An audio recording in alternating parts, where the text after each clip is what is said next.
এটা আমার ভাগিনার সাইকেলটা আছে, এই সাইকেলটা আজকে হারে গেছে। এই বললাম যে আপনার নাকি একটা বাইসাইকেল হারাইছে, তো সাইকেলটা কীভাবে হারিয়েছে ভাই একটু বলবেন কি? সাইকেলটা আমার ওই দোকানে ছিল গোডাউন ঘরে, গোডাউন ঘরে ধোয়ার পর আমি একজন কাকে ভুসি দেওয়ার জন্য গেছিলাম। তো ওই ভ্যানটাতে ভুসি ওঠায় দেওয়ার সময় সাইকেলটা ওখানে রাখে চলেছি বাইরে। আর তখন আর গোডাউনের থেকে আনার আর দোকানে আর মনে নেই। সাইকেলটা আমার যদি কেউ পেয়ে থাকেন অবশ্যই দয়া করে সাইকেলটা দিয়ে যাবেন।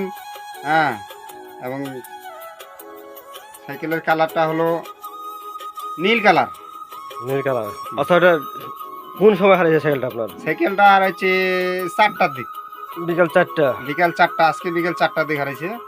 আশেপাশে কোনো লোকজন ছিল না, ওখানে তো আমার গোডাউনে লোকজন নাই, ওখানে সাইকেলটা বার করে রাখছি। তারপর আমার এই সাইকেলটা দোকানে আসিয়ে আমি তো আর তখন খেয়াল করি নাই, পরে যা দেখেছি আমার সাইকেলটা ওখানে নাই তখন আর কি এই আমার সাইকেলটা, হ্যাঁ, তখন যা খোঁজাখুঁজি করে দেখি তখন আর সাইকেলটা পাইলাম না। আচ্ছা, আপনার কি কাউকে সন্দেহ হয়? না, এখন ওইভাবে কাক সন্দেহ করবো? এখন ওইখান থেকে এমন জায়গায় হারা গেছে তো কাউকে সন্দেহ করা যাচ্ছে না এই সময়। এখন যদি কাউ পেয়ে থাকে, যদি ভালো মনে করে আমাকে দেওয়া যায় তাহলে সেটা সম্ভবের ভিতর। আর যদি আমাকে কাউ ভালোভাবে দেওয়া যায় তাহলে তো ভালোই হয়। আচ্ছা, আপনার যদি কেউ সাইকেলটা পেয়ে থাকে তার জন্য কি কোনো পুরস্কার আছে? হ্যাঁ, অবশ্যই একটু পুরস্কৃত করবো, যেহেতু বেফামের খেয়ালে আর কি ওটা আমার এখান থেকে গেছে। হ্যাঁ, তাকে একটু পুরস্কার করে দেবো। আচ্ছা আচ্ছা, ঠিক আছে।